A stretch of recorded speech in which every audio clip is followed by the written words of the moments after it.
but they were really in the trenches. Like, they were baking all night, throwing the bread in the truck, delivering with what money they had left. They would buy flour.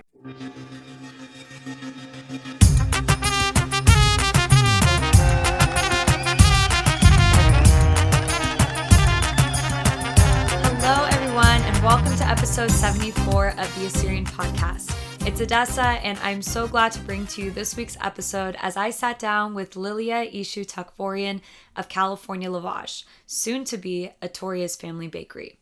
Born and raised in my hometown, San Jose, California, Lilea graduated with a Bachelor's of Arts in International Relations and Mass Communication Studies with a minor in Arabic from UCLA in Los Angeles. She then decided to go into her family's business and saw what potential it had. Sold in grocery stores throughout the U.S. and used by prestigious chefs, Atoria's family bakery is a true immigrant success story.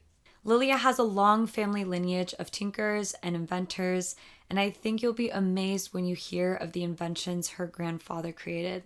We also talked about what led her family to make lavash for the masses, her life as a new mother, and her hopes for her daughter. By the way, you'll hear both our tones to be on the quieter side for this episode, and that's because we didn't want to wake up the baby. But if you ask me, it makes for a more intimate conversation. Support for this week's episode of the Assyrian Podcast is brought to you by Tony Kalogerakos and the injury lawyers of Illinois and New York. If you know anyone that has been in a serious accident, please reach out to Tony Kalogerakos. Tony has been recognized as a top 40 lawyer and a rising star by Super Lawyers Publications and has obtained multiple multi-million-dollar awards. Tony can be reached at injuryrights.com or 847-982-9516. Now, without further ado, here is Lilea.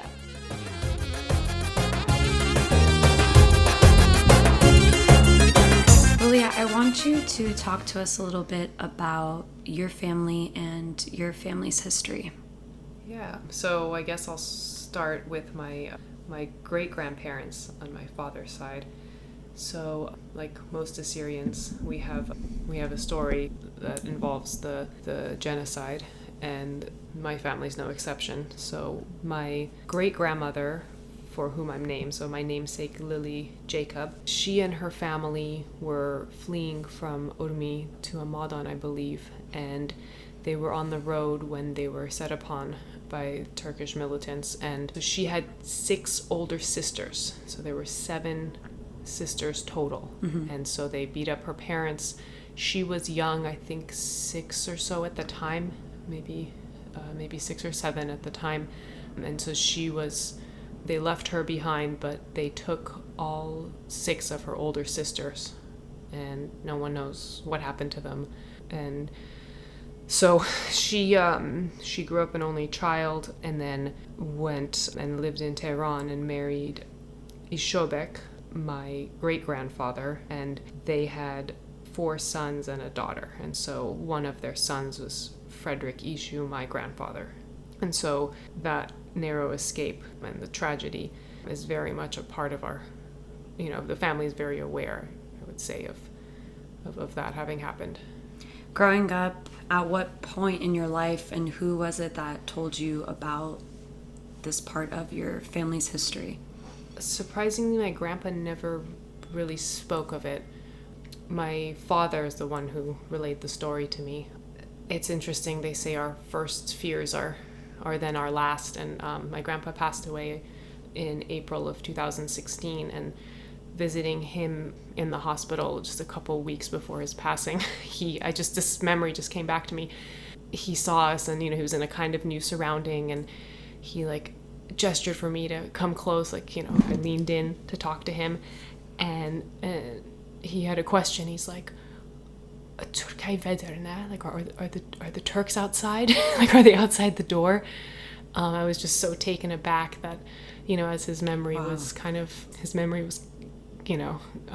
and going, and he lived a long life. So this kind of residual, deep-seated fear would kind of rise up. And, we were in a hospital in Gilroy, California, where there were no threats, and it was perfectly safe, and we reassured him, but I guess it's always been on the periphery. I want to know a little bit about your grandpa and your grandparents, because I know that your grandfather was an inventor.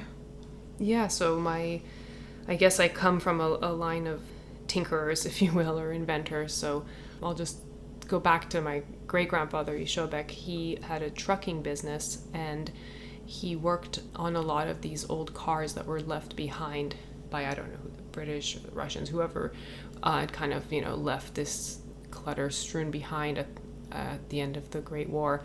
He tinkered, and, his son, my grandpa Frederick, because there were 5 kids, I guess this was normal at the time, they would send one kid to live with an aunt. That was what happened to him. So he went to live with his aunt, who was married to a German diplomat, Frederick Neuer. So that's why, despite being Assyrian, we have the name Frederick. It means great ruler in German. So it's, and his brothers were like Fredo and Chorus, but he was Frederick. And a little side note, actually, so his younger brother, Darius, so apparently because he was named at the eve of World War II, where there was, anti-Semitism, and there were just, a lot of forces going on at the time. So they actually were shying away from, Shemuel, or older Assyrian biblical names. And so that's why it was like this Persian, or might I say Aryan name. And his younger sister, I think they wanted to name her something else, but it ended up being Sophia. So there's just interesting forces that affect the names. But in his case, he was named after Frederick Neuer, and he actually was raised by him too. So he had a very European way about him, not only his manner of dress. He had a huge advantage learning English because he learned German first, and the languages are much more closely related than, let's say, Assyrian or Persian. What city did he grow up in? So he was from Spurgan, originally, his family, but he grew up in Tehran. And so Lily, whose, story I relayed earlier, she was married to Eshoo, and she was kind of sent off to Tehran to be married and live her life there. And so her eldest son was my grandfather, Frederick, and so he was raised by this German man, his namesake, Frederick Neuer, and he learned how to kind of work on a lot of things and tinker. And I think at the age of 14 or 15, he already knew how to fix radios, which at the time, just a radio seemed magical. Like, how is this box put in my house and this voice appears from thousands of miles away? That already was, maybe not thousands of miles, but that already was amazing at the time. So the fact that this kid could show up and fix it when it broke was amazing, people. Again, myself over here cannot fix a car. I go to Toyota to get my service. I cannot fix a radio. But he really wanted to, was very curious and really wanted to know how things worked. And so he took that affinity for tinkering and fixing. And when the first airport opened in Tehran, he was involved in helping get first flights off the ground. And he actually received a grant from the government to go and study I think he went to Sweden. At some point he was in the States. So he was sent to study the technology that helps airplanes communicate with one another versus see an airplane both go right. This was actually the communication and the way that these airplanes, set their routes and everything. And I mean, he would know much more about this than I do. But he brought that technology to the country, and he also set up the first air shuttle service, so like taking cargo from different parts of the country here and there. And so it really connected the country in new ways. And he worked with some of the top generals in Iran at the time in doing so. I believe it was the Shah's brother-in-law that he collaborated with in those efforts. And so the panel technology, like the way in which the, communication took place, he was the foremost expert in the country at that. And so the Shah was interested in knowing, what's going on at the airport, what's all happening over there. And so my grandfather personally taught him how to use the panels, which is a huge deal. Yeah, it was. So, it's crazy to think that he was, like, that's your grandpa. Yeah, like hanging with royalty. And then he was very attentive to details. So when the Shah came, his wife would come as well. He didn't want her to be bored, Lord forbid, So he would have the latest magazines sent from Europe so that she could, have those to look at and read during the sessions. And they were very impressed. They were taken like, wow, how did you get this, or how did you know, kind of. So they were, apparently that impressed them. And then even later on, this is another random quirky thing, he grew peppers we bought. Like he would just grow different kinds of peppers, and so he would meticulously arrange these baskets and send them up to the palace. And they used to like his, the way he, I don't know, types of peppers and the way he arranged them. So he was always up to something, let's say. So it's a big deal that he was the first to bring communication technology to Iran after studying in Europe. I remember one thing that you had written about him as well was that he wasn't satisfied with Iran's waters, and they lacked waves, like surfing waves, and so he hired people to make some so that he could surf. Yeah. So he was very the voice that happens in most people's heads that's like, oh, that's not possible, or that's for other people to do. I think he just didn't possess that voice. So he loved, bobsled racing. He loved car racing, skiing. He loved, surfing, and, it didn't matter that he's not not anywhere that's a kind of a surfer destination, far from it. But he designed his own surfboard because he wasn't satisfied with the angle and whatever else existed at the time. So he tweaked to have, his own surfboard. And then, he had people make waves of the right kind of what he'd seen and known surfing to have. And he was actually one of the first people to even start ballooning, air balloons in Iran. And I actually want to talk about that a little bit. He invented the world's first solar-powered hot air balloon. Yeah, the first fully maneuverable solar-powered hot air balloon. And so the National Geographic photo of the year, I think it's in 1978, it's him in the Sunstadt. He was like the Elon Musk of his time. He didn't see something, so he created it. And that is such a big deal, especially for that time. And to be able to see this sense of innovation that was coming out of Iran, and at that, an Assyrian that was doing that. Yeah, I mean, it's crazy. Yeah, he was, he invented that after having come to the States. But in Iran, he was among the first to even bring ballooning there. And he just didn't, he really lived in the realm of possibility. Something that I pulled out of a caption that you had written about him was, growing up living in the same house my entire childhood, I didn't know the extent of his greatness. And I just want to say how common that is sometimes, where we have these really rich stories of people's upbringings and we're around them all the time, but they're often not mentioned, and you only find out about them later on or once the person passes. For people that are in that type of circumstance or situation, and they have elders, whether it's in their own household that are living with them or still living and close by, what is something that, if you could go back, what are the questions that you would ask, and how would you sort of start those conversations to pull out those stories? That's actually one of my top regrets, is not having spoken with, not having recorded. And I did at some point, set up the camera, ask him a bunch of questions, but it's not enough, for such a long, rich life. And this actually reminds me, with my grandmothers, I really want to sit down and get the full story.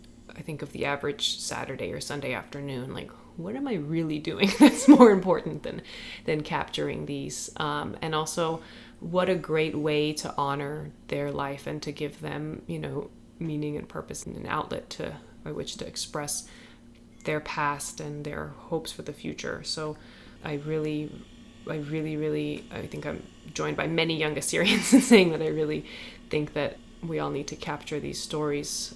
Once they're gone, then it's a shame that these stories go with them. And also, I noticed with my grandpa, when I did speak with him, it was a very kind of, he obviously knew I was coming. I was going to talk to him about this, so he had in his mind what he was going to say. But as interviewing people know, sometimes certain questions beget other stories or things come to mind, and so it's something that I very much want to just have spent more time doing. I want to transition a little bit with that. You have, along with your family story, I want you to talk a little bit and tell us the story of how your family got into bread making. Yeah, so this is, I guess, goes back to my grandpa, or if you want to trace anything back enough, great grandpa, etc. After his work with the airport in Tehran, he decided to go into paper converting. So he would take raw pulp and convert it into different paper products, whether it's, tissue, toilet paper, or he would even do, he'd take aluminum and sheet it into aluminum foil. And so he actually had one of the largest paper converting factories in the whole region, like definitely in Iran, but in the maybe Middle East, I don't know, but it was called Iran roll. And so he had these giant sheeters, and what sheeters do is they take something that's kind of thick and big and they slowly get it to be thinner. So again, this was my grandfather, Frederick Eshoo. So my father, Rene, grew up visiting the factory floor, and he would see these giant machines that my grandpa had brought in from Europe and this and that, and he'd see them in action. He saw what it was like to manufacture. And then, so that was in Tehran where he grew up. For summer holidays, he would go to his grandmother's house. This is on his mom's side, and in Urmi, and they had a plot of land like many Assyrians did, where they had fruit trees and this and that, and he would see the people come around in late summer that would bake lavash. So they would, each yard kind of had the tanur, and these traveling bakers would set up for a day or so, bake a bunch of lavasha, and then they would stack it up in the house's pantry, and it would just stay there dried, cracker dried form throughout winter. It's too snowy, cold, rainy, etc. to go out and bake bread. They would just pull the sheets and wet them. And so that was the bread baking and storing method at the time. And so for my father to go from these giant factory, machines to the handmade, hand-rolled lavash, kind of put it together that, hey, there's a way to make this bread still holding the original recipes, but to make it on a grand scale for many more people to enjoy. And so right here in San Jose, actually, in the house we grew up in, he started, again, tinkering in the garage. And so he made the machine that, it's called the sheeter, but it flattens the bread.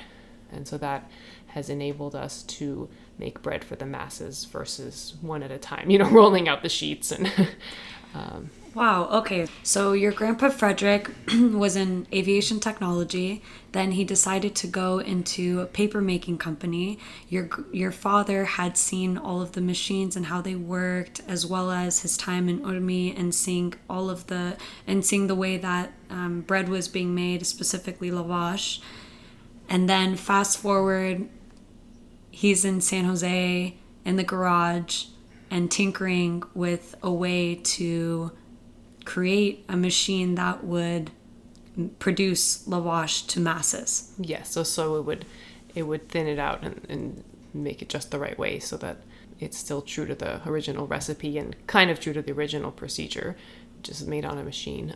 He used his grandmother, so my great-grandma's recipe, as the base, and then he was a flight instructor at the time, so he also went into aviation, but he quit his job and started a bakery back in 92 and hasn't looked back. Wow. And so when he was first thinking of this, how familiar were people with lavash at that time in the area? So that's actually part of the reason that they started, is because after having moved here, like many Assyrians from Iran, it was the revolution that really was the reason that they moved here. And so they came to the Bay Area, and I think they had to drive an hour to, I want to say, Walnut Creek or somewhere. It was a long drive to even get fresh flatbreads. I don't even think it was the same kind of lavash. So, wow. So he saw the need in the market, and he kind of put together these pieces from his past. And yeah, he'd always, I guess since he was young, he said he wanted to be a pilot, a baker, or a train conductor. So we always joke that he's going to leave us and go. We were right next to train tracks, so he's just going to hop on a train one day. See you later. But yeah, he studied aviation and electrical engineering, and so his engineering background really helped him. And how about your mom? So my mom was at the time at a bank. So she was an assistant manager at a bank, and she was raising us, and she was back at work. And so she actually quit her job and dedicated her, working life to help her husband, my dad, realize this dream of his.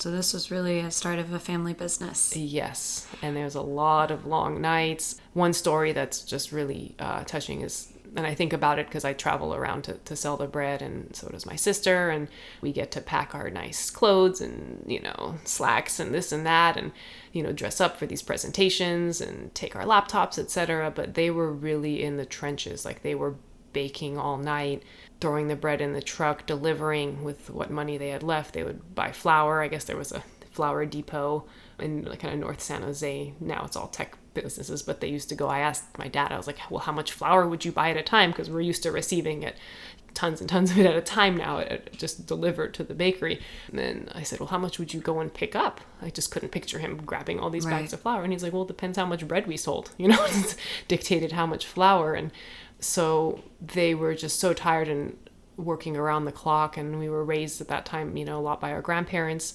So Frederick would drive us to school. And, I had, I had a lot of times where my brother, sister, and I would sleep on my dad's coat just inside a bread basket. It was just late, So that was just very much a part of your life growing up. But we didn't think of it as abnormal or, I'm supposed to be in my bed by 8:30 and you're supposed to read me bedtime stories every night. Like, there was no normal for us. And we were having fun running around the bakery, and somebody new came, give them a hairnet. Like, we liked just doing little things here and there.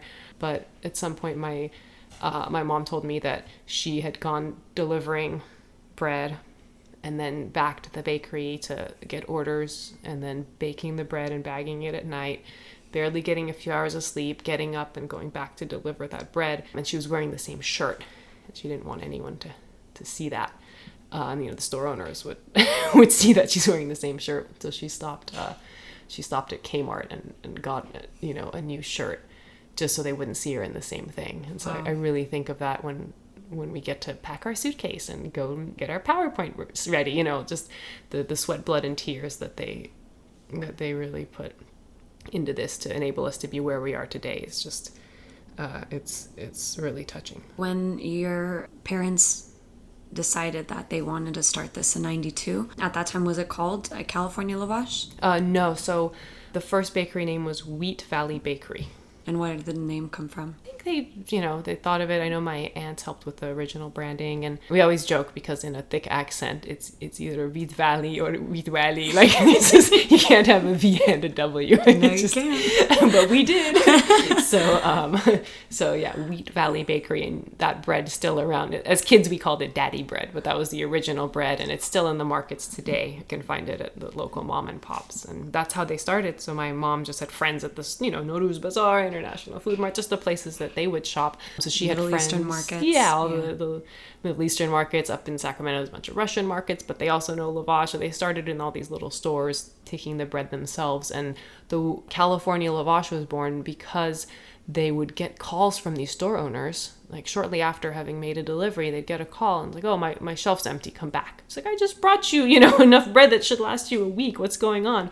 So they found out that the culprits were these corporate chefs that were buying out the entire shelf. So whether it was, I think Mark Walker, head chef at this Hyatt Regency, or, all these high-end chefs in San Francisco found that there was fresh lavash in the Bay Area, and, they saw themselves as purveyors kind of, and so they went and would get it and use it for their sandwiches. Furthermore, we started with the rectangular shape versus the traditional oval, so it lends itself very well to pinwheels, or they call them the autumn sandwiches. It's just another name for these pinwheel wraps. And so the shelves would be bought out, and so then they realized, okay, we need to launch a food service brand. So we need to put it in a box and have it ready for restaurants and caterers versus the retail bag with the writing on it.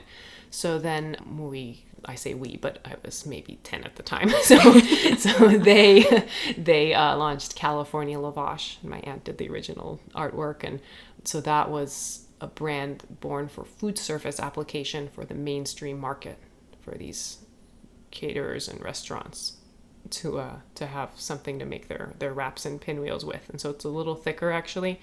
The Wheat Valley Lavash, you can hold it up to the light and kind of see through it, which is the test. This is still thin bread and, very thin compared to American standards, but it's a little thicker, so it's heftier for those wraps. And so that's the bread that we're really pushing out there, and that's now in thousands of supermarkets around the country. They make their wraps with them. Wow.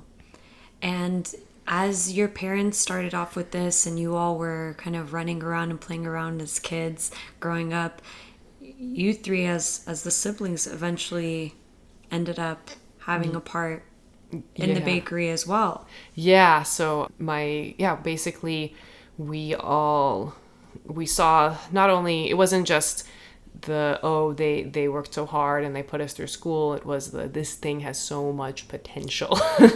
And it wasn't like you all finished high school and went into this. Like, you all went to amazing universities. Yeah, so I went to UCLA, and at the time I wanted to study international law. So I double majored in mass communication and then international relations. I minored in Arabic. I wanted to study abroad, then the Arab Spring happened, and my parents were not so much into sending me to the Middle East. And then, so I was like, I'll take a gap year and, help my parents study for the LSAT and see how that goes. And I just saw how many incoming leads there were. Not like, someone's sitting there cold calling, hey, buy our bread. Like, people contacting us, wanting the product. It was tremendous. And the growth up until that point had been great, but my parents were just, overworked, and it's just already running a bakery is very long hours. And then you get the office side of it where you have to go out and present and leave the home base. And so I basically did not go to law school and decided to stay. And then my brother went to UC Irvine, and so he studied as well. I mean, we're all like kind of liberal art major types. We're all very kind of bookwormy types. So he studied history and Latin, and so right out of school he went and helped them out and really set up the quality assurance program, so the QA program, as we started working with bigger and bigger customers. And did he know he wanted to do that? Like, was the plan definitely like after he was done with school, he was going to go back into it, or did it just kind of fall into place and what made sense at that time? I actually don't know, which is crazy. Yeah. So I know he talked about studying more, maybe being a teacher, professor, but the bakery was growing, right? Yeah. And someone needed to be a part of it to help make that growth happen. And I guess with the quality side, it got to a point where just, telling people, hey, we clean our stuff doesn't quite cut it, and, of course the surprise state and whatever inspections, we were passing those, but we needed higher standards and audits that we had to conduct ourselves in order to work with some of these other customers. And so he did that. And then my sister studied at UC Berkeley, and she also studied communication and French, and then she worked at a tech company for a little bit, and then we won her over. No, she's been a great asset because she had a background, doing sales, and so she's able to bring that over. Yeah, and it's been very, very wonderful, because for a while it was kind of just me schlepping the bread, and so together we're even stronger. If one of us can't make it to a presentation, the other one steps in. There's no like, oh, that's my commission, or that's my account, or your account. It's all in the family, and so it's really great, and we are very much stronger together, like in a figurative, like, oh yeah, as a family together, but also when we go in, like when a buyer who just deals with random, corporate people coming in all day, this guy worked for the competitor last week. So, when a grocery store buyer sees all the turnover and just the lack of loyalty and all the consolidation with the companies, it means a lot to them. I've learned that generally it means a lot to have a true family business where the people that are calling on you are blood related, and really, it's their culture and their heritage, and so when we go in together, it just makes me really happy, and we make a good team. I'd say. So it's been now over 25 years that this has been going strong. Mm-hmm. And I think for many people that are going to a grocery store and see the bread, I mean, they may not know, the history behind it, the blood, sweat, and tears that have gone behind it. So it's no joke to be able to start something, but also to be able to maintain it and ensure its quality throughout all of these years, as well as consistently growing larger and larger. So what is it that people don't see on a day-to-day basis? Kind of behind the scenes. Yeah, that's the behind the scenes.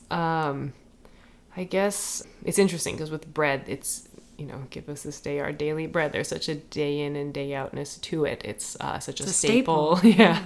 And so I guess it's it's just the tirelessness, and it's a tenacity that I think our dad usually kind of is very inspirational when it comes to it. It's that, okay, we did this all yesterday, but we're doing it again today, but we have to be that much better, and we have to work that much harder. And, in sales, it just takes endless optimism. So what do they say? Every time you hear a no means you're closer to a yes, just not letting the little things get you down. But I guess, the behind the scenes is that if you are tenacious enough, and I've learned this from our dad, if you have that grit to really see it through, then the no isn't an option. So you can't even entertain the notion of, what if this doesn't work, or what if, people don't like it, or what if I fly across the country and the buyer laughs in my face. Like you can't even, there's no room for that. You just have to keep on keeping on. And I love it. What are some of the maybe more common retail stores that people might be familiar with, at least in the States, that carry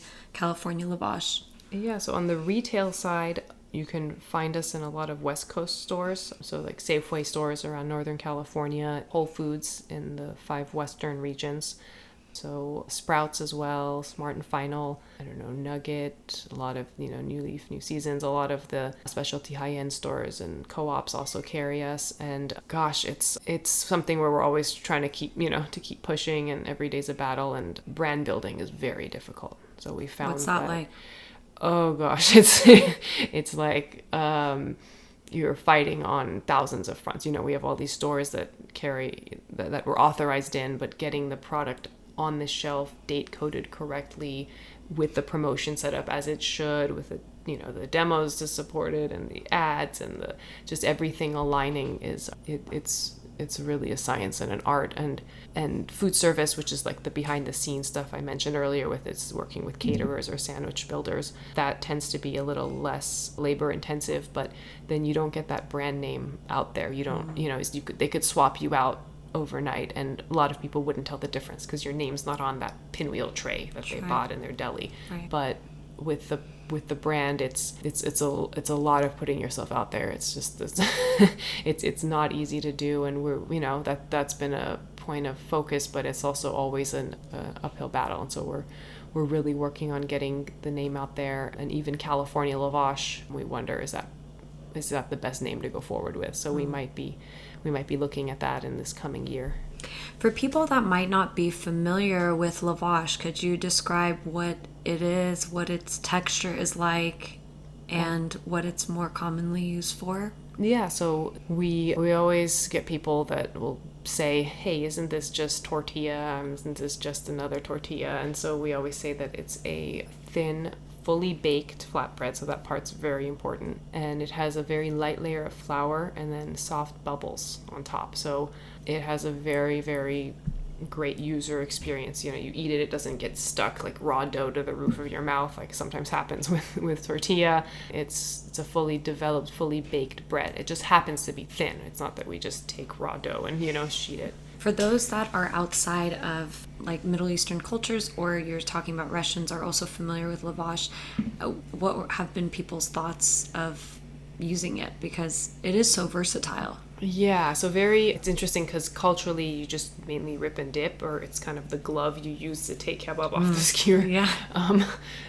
But generally speaking, people see it as a wrap bread or a pizza shell. So those are the two main things. And we recently learned that most people heading to our website are looking for pizza recipes, bake time and such. Interesting. So wrap is, it's ready to wrap, but pizza is another. We're also trying to popularize other uses, for example, making crackers, or you can even dry it into cups to make pretty hors d'oeuvres and just all sorts of things. Replace a hot dog bun with it. You can also get kind of 3D, like we'll make little roses for displays, and just many different application, quesadilla, panini style, grilling, just so much that can be done with a very thin bread. Yeah, that you can use in so many different recipes and yeah, across the board with regards to any culture, any types of food.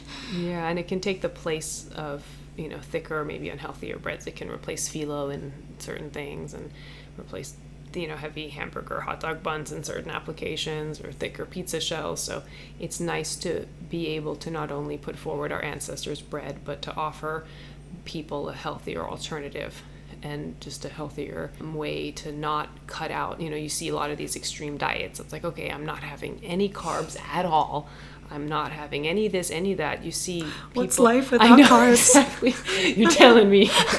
I know, but you see people that treat diets like a train you jump on and off of. Like, oh, I'm on a diet. Next week, I'm not on a diet. Now I'm on a diet.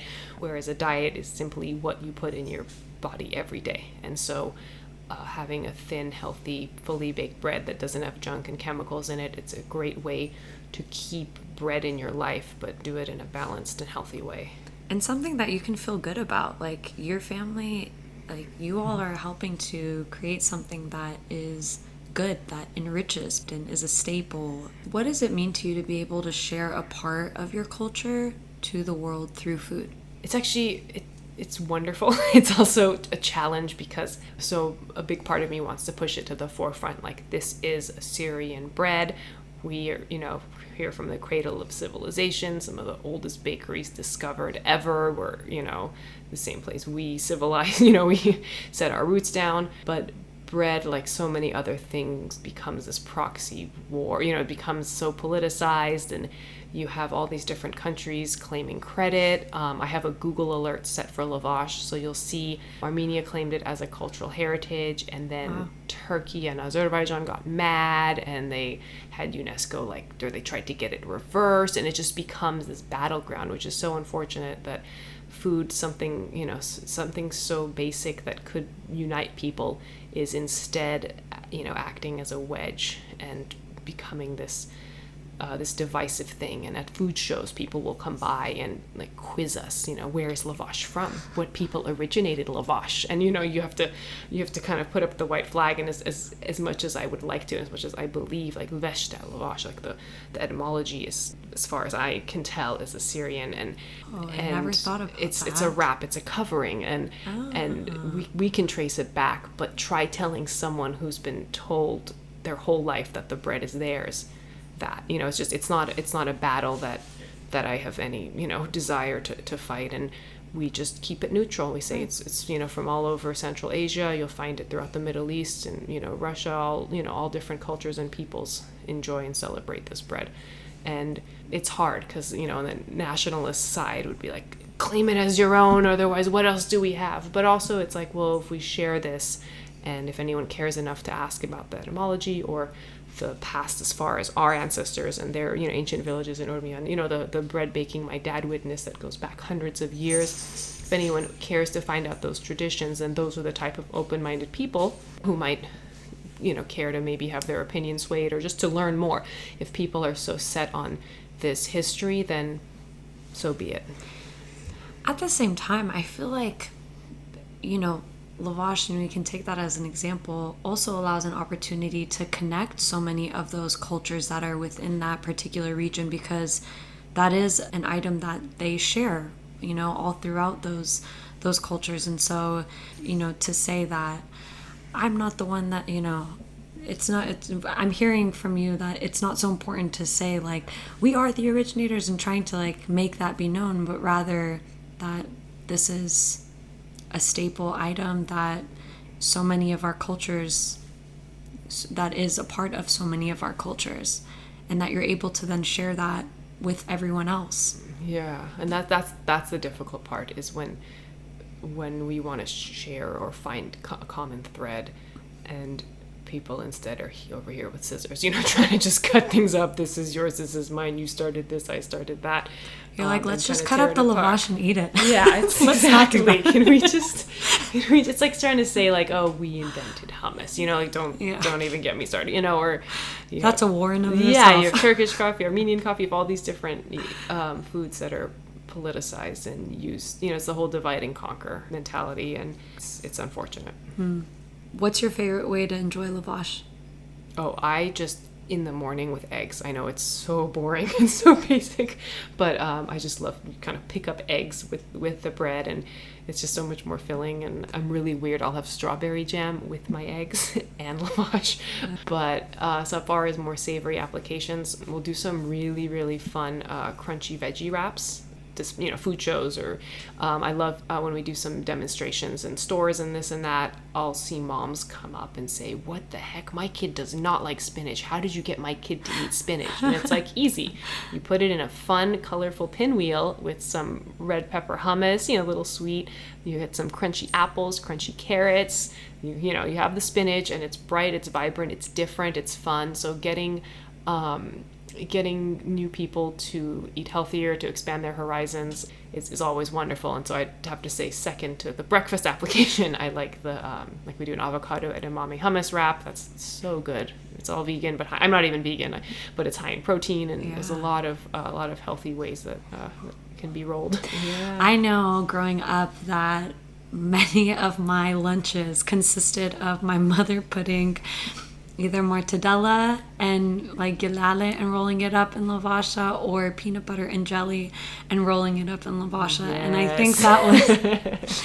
think that was always such a fun thing to try to explain to my friends when they're like, what is that? Yeah. And I'm like, lavash, hello, don't you know? It's like in my big fat Greek wedding, and they're like, moose caca, like, what's that? Right, but that was lavash was such an important part of food growing up, and it was, like, how could you hate lavasha? Like, even if you're a picky eater, like, bread is bread, not that it's thin and goes with anything. And so yeah, that was definitely very much a part of my childhood growing up. Nice. We had a mom from, I think, Beverly Hills. She emailed us freaking out because her local store was out of stock, and she said, your traditional lavash is the only thing my son eats for breakfast. Wow. And he hasn't had breakfast in a couple of days.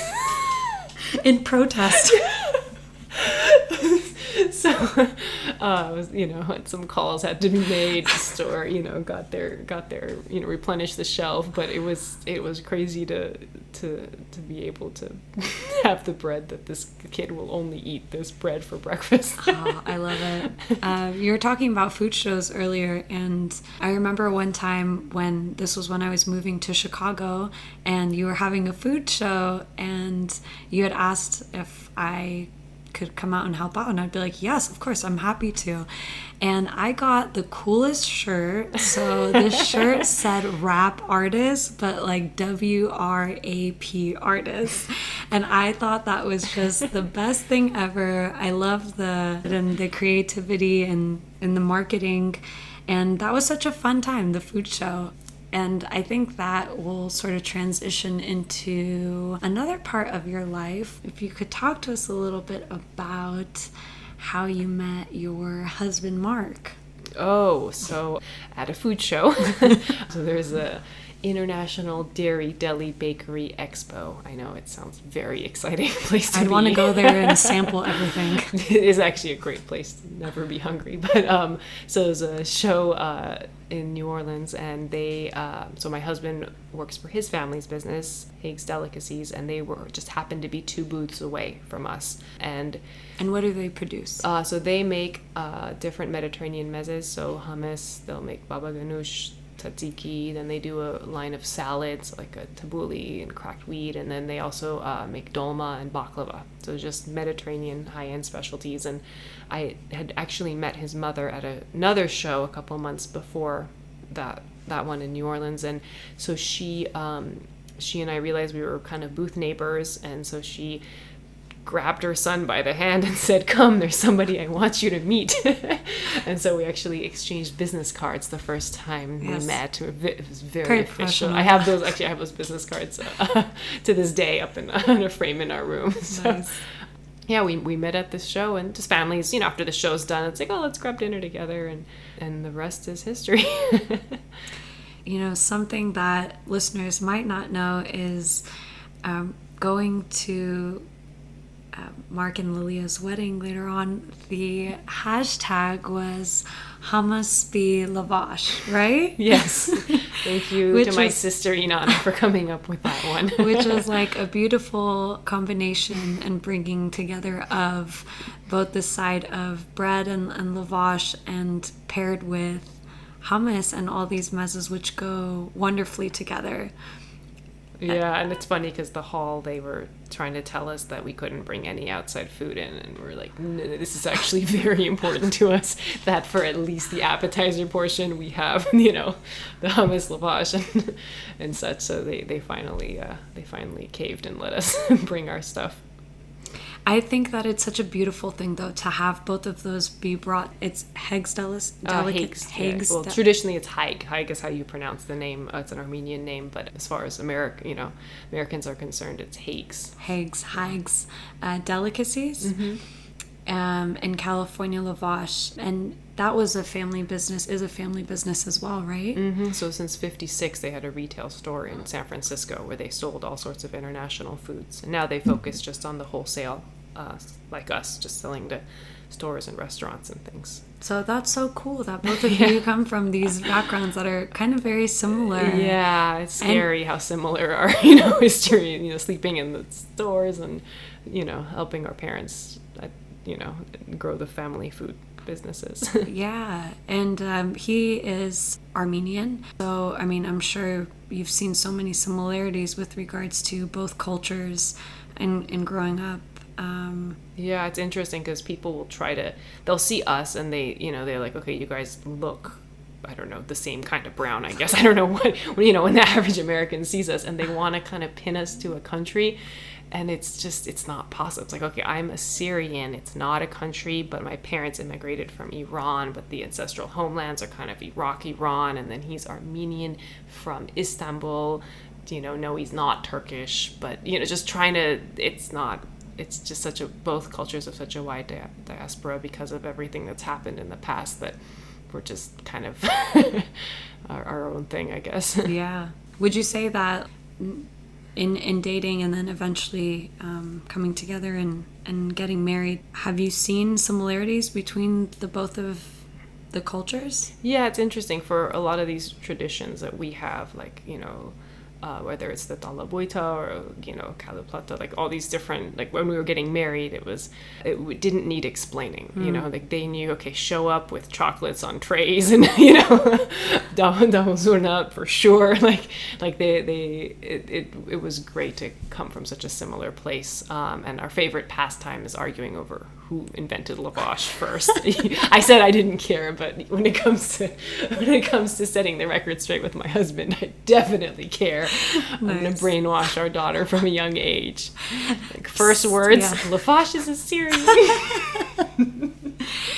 Well, but the cool thing about Assyrians and Armenians too is, like, especially in Iran, so many of the places that Assyrians grew up in were very much these villages that Assyrians and Armenians both lived in. So Armenians knew Assyrian, Assyrians knew how to speak Armenian, and there were such similarities growing up. And so I know when you eventually told me about Mark and stuff, I was just like, oh yeah, like that's, I mean, he's more or less like Assyrian. Yeah, and family members will turn and speak to him in Assyrian. Yeah. I think one of my uncles, the entirety of this family barbecue was speaking to him in Assyrian. It's like, why didn't you tell him to stop? He's like, if the guy wants to speak to me in Assyrian, who am I to tell him to stop?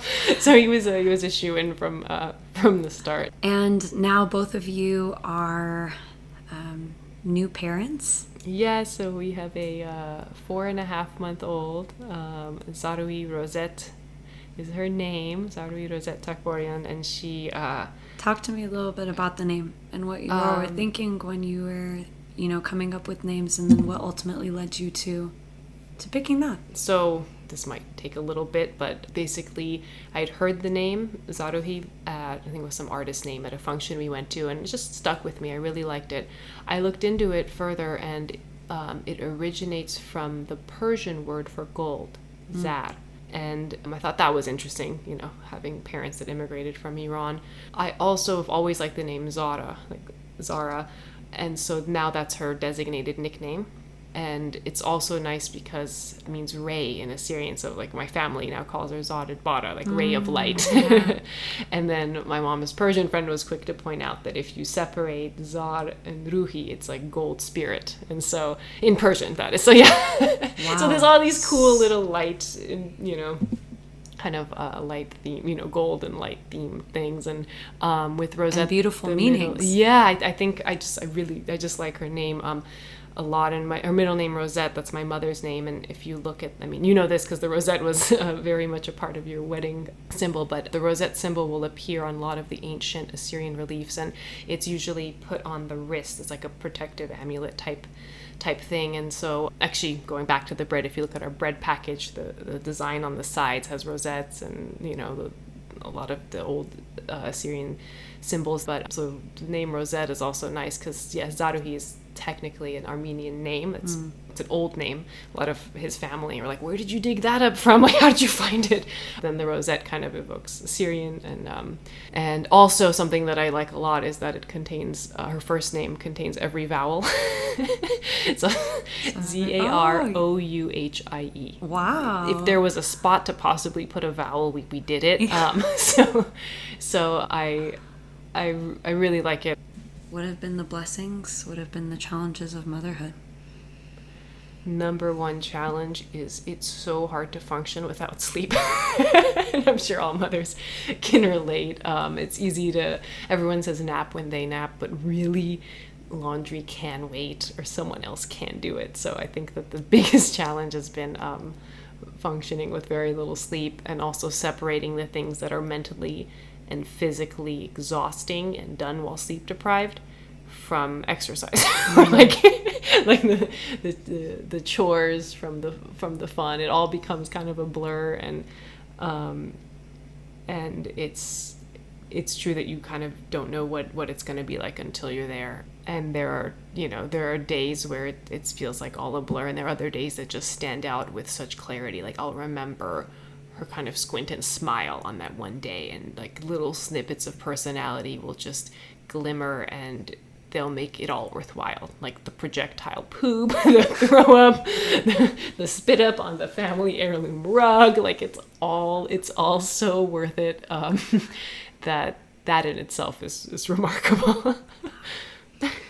Say years from now, when Zara listens to this, what do you want her to know about her mama? It's all for you, baby girl. I guess just that, yeah, this heritage, there's a lot of legacy, but I don't want her to feel that as a weight, as a burden, as a guilt. You know, it's easy to kind of develop this martyr syndrome, and I feel as if a lot of first generation Assyrians, but people from all backgrounds, first generation born in America, you feel as if you have to reverse justify your parents' sacrifice. You have to work so darn hard because look at all that they left behind, and look at how well they've supported you and your grandparents. Like they've had this double burden. You know, they haven't had like some people have the family trust fund, and then like some of my friends, their grandparents paid for their school. Like our grandparents' funds were locked in a country that then had a revolution. You know, like it can be seen as a huge burden on the first generation, and I don't want her to feel that need, kind of kill yourself for this cause. But I want it to bolster her. I want her to derive strength and inspiration from it. My grandpa, he told me once, this is Frederick, he said, was asking how work's going and what about this. He would always ask, really good questions, having run a manufacturing business himself. And he, I think there was some setback at the time, and, this distributor said that, and, we have this product here and we need a blah, blah, blah. I was going through details, and he said, drop by drop, you will fill the bucket. Like, you will do it. And he said, I know, because you're my granddaughter. So it's like, you're my granddaughter. And at that moment, I realized that I don't have to see this as, my parents started this. I'm going to stress out and run around. I have to make it all worthwhile. I can see it as, hey, there is a heritage here, and there's people who believe in me, and there's that it's been done before. I don't have to go and find examples of people who necessarily look like me or have my background who have done it. I don't have to, it's easy to have this imposter syndrome when going out there, and that inspires fear. I think that looking to our culture and our heritage can enable us as Assyrians in all aspects of our life. Look at how resilient we've been. Just to be part of a people's, for whom every person has a genocide survival story, like that resiliency and that knowing where we come from to help direct us where we're going.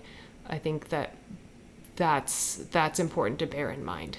And I think that can be a great life force and help us overcome some of this pressure, the guilt, the first generation, everything.